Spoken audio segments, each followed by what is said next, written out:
न्याय और कानून मंत्री की पोती नकल करके पकड़ी जाती जोधपुर के अंदर। इससे शर्मनाक घटना नहीं हो सकती। राजस्थान के अंदर नकलें जो नकल चल रही है, नकल जो कानून बना है उसकी सही ढंग से पालना नहीं हो रही है। हताश है दो मुख्यमंत्री, प्रदेश अध्यक्ष और 40 विधायक और एक सांसद मंत्री जिस तरह बच्चों के बीच में बैठ के बात की। सीएम ने कहा एग्जाम की तिथि आगे बढ़ाएंगे, नहीं बढ़ाई। कितने लोगों की बात खराब करी। मैंने उनको पहले ही कहा कि निकम्मी सरकार के सामने कभी भूख हड़ताल जान के भी मत करना। भूख हड़ताल उनके सामने की जाती है और संवेदनशील लोग होते हैं। पोपा भाई का राज है राजस्थान के अंदर। हम लगातार 57 दिन से आंदोलन कर रहे हैं। सरकार हमारी अग्नि परीक्षा तो ले रही है, लेकिन बजलाल जी आपकी भी छुट्टी हो जाएगी, ये तय है। हाँ, हम सड़कों पर आएंगे निश्चित रूप से। अगला जो हमारा पड़ाव होगा वो ट्रेन दिल्ली कूच या हाईवे पर होगा।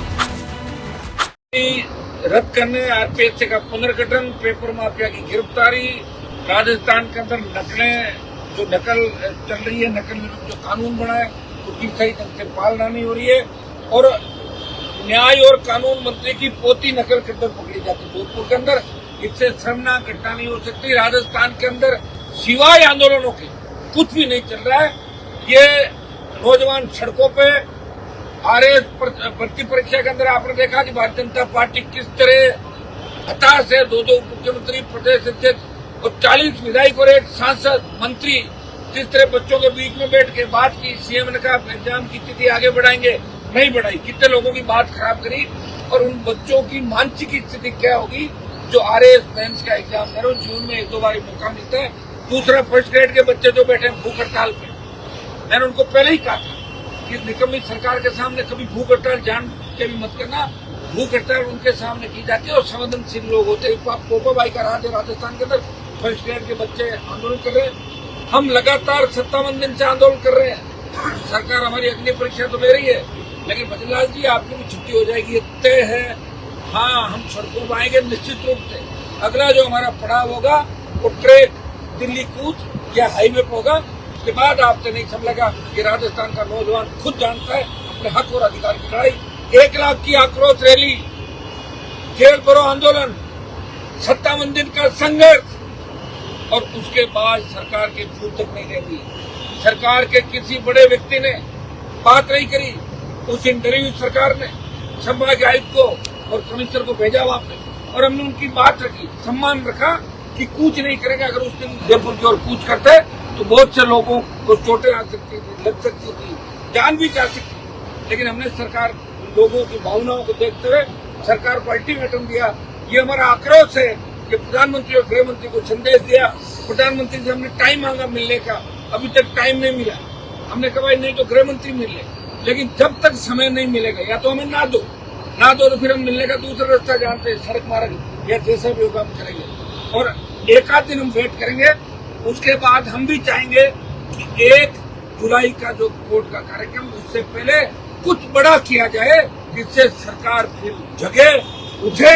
जो सोई हुई सरकार है भाइयों, डॉक्टर राकेश के 6 दिन से आज बॉडी एसएमएस अस्पताल के अंदर मरीजन धरने पर बैठे हैं। मैं धन्यवाद दूंगा आप सबको और उन तमाम लोगों को जो आंदोलित है, बरसात में भीग रहे हैं, भूखे प्यासे, कि सरकार से न्याय की उम्मीद करके बैठे हैं, न्याय मांग रहे हैं। लेकिन आप किनसे न्याय मांग रहे हो?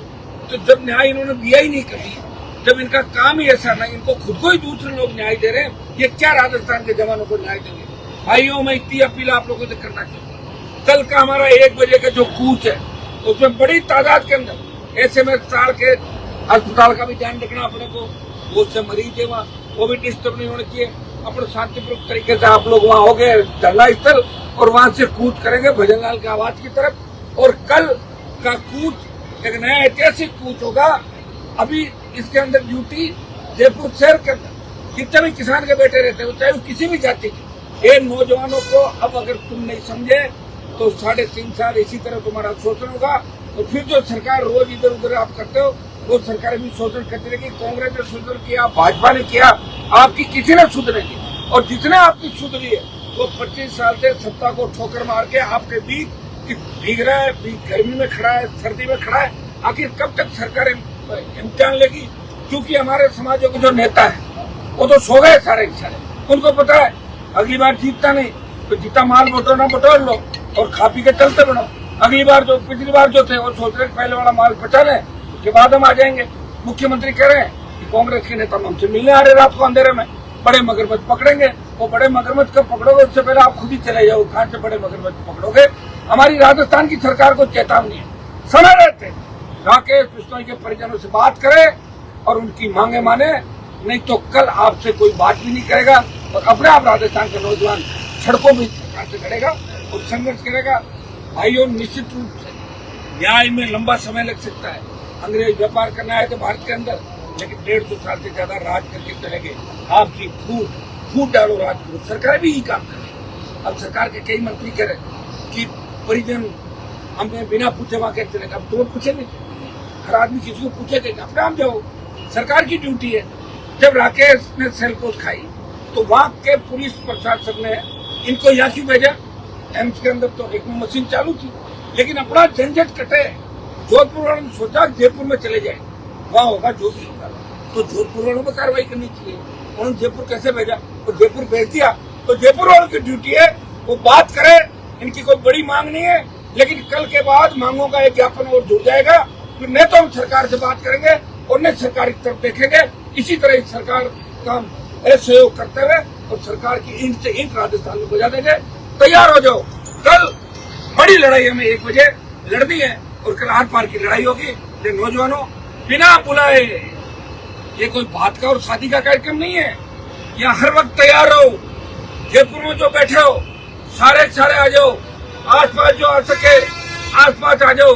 ज्यादा दूर है वो रिजर्व में रहो, ज्यादा दूर वालों को यह नहीं आना, क्योंकि उसका कल के बाद परसों पहले दिन और बड़ी रैलियां भी करनी पड़ जाए। इसलिए 50 किलोमीटर के एरिया के अंदर जितने भी नौजवान हैं वो अपने अपने साधनों से आए, जयपुर के अंदर फिर ताकत बताएं और फिर भजन लाल को संदेश दे कि हम जब चाहे कूच कर सकते हैं, हम जब चाहे इकट्ठा हो सकते हैं। आप ये मत सोचना कि 25 तारीख जितनी बड़ी रैली अगर हमें करनी होगी तो उसमें भी बाद में उससे भी बड़ी रैली जयपुर के अंदर करेंगे। हर जिला मुख्यालय में जाएंगे, जन सुनवाई करेंगे और आंदोलन करेंगे।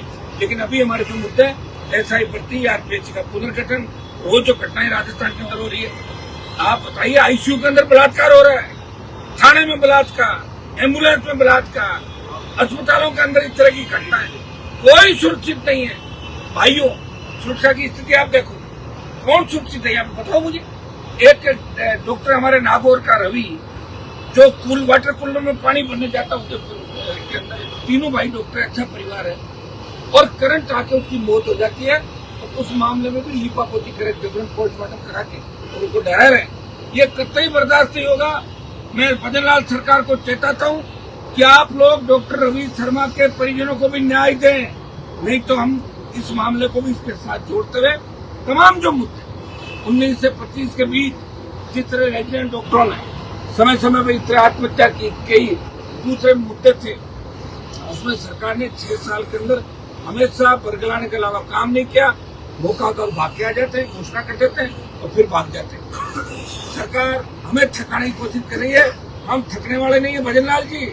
हमने वसुंधरा की छुट्टी कर दी थी, 7 समंदर पार चली गई। आप तो हो ही क्या, आप समझ जाओ। आप इस बात को वार्ता करो, बात करो, करो, राजपेक्ष का पुनर्गठन करो और राकेश बिश्नोई के परिजनों को न्याय दो। ये वही चीज जब मांग रहे जो चुनाव से पहले मोदी जी, अमित शाह, इन लोगों ने कही थी कि सारी भर्तियां फर्जी है, पाताल से ढूंढ लाएंगे माफिया को, अपराध खत्म कर देंगे। कहाँ खत्म कर दोगे, आपसे तो कुछ भी नहीं हो रहा है। और सिंदूर के अंदर देखा नहीं कि अमेरिका ने पंचायती करके और तुम्हें चुप कर दिया था। कैसे लड़ रहे हैं इजराइल जैसे देश, कैसे लड़ रहा है यूक्रेन, छोटा देश होते हुए अपने मान सम्मान और इज्जत की लड़ाई लड़ रहे हैं। कौन सी लड़ रहे हो आप लोग, सिवाय मीडियाबाजी, सोशल मीडिया, भर दो सिंदूर। ऐसे कौन सिंदूर भर देगा, सबके घर के अंदर लाठी पड़ी पर वालों का सिंदूर है, जाओ और तुम सिंदूर भर दो। कौन भर दे भाई सिंदूर, जूती पड़ेंगे जबरन सिंदूर भरने की सोच भी है राजस्थान के अंदर। इतने कमजोर नहीं हमारे, हो सके हमारी इतिहास के अंदर कुछ लोगों ने गलतियां की होगी जिनकी वजह से हमें खामियां आज हमारे तक उंगली उठती है। लेकिन मजबूत लोग भी थे, हमारा सूरजमल थे, हमारा प्रताप थे, कई ऐसे योद्धा राजस्थान के अंदर हुए जिन्होंने लड़ाई लड़ी, आज की रोटियां खाई और दिल्ली पे अगर कब्जा किया तो महाराज शुरू दिल्ली पे कब्जा कर गया था। ये वही राजस्थान है जिस पर अग्निवीर आंदोलन राजस्थान का जवान इसका नेतृत्व करेगा और अमित शाह और मोदी को भी झुकाएगा। तो बदलाव जी, आप झुकने के लिए तैयार हो जाओ, आपको तो आज रात को ही झुका देगा।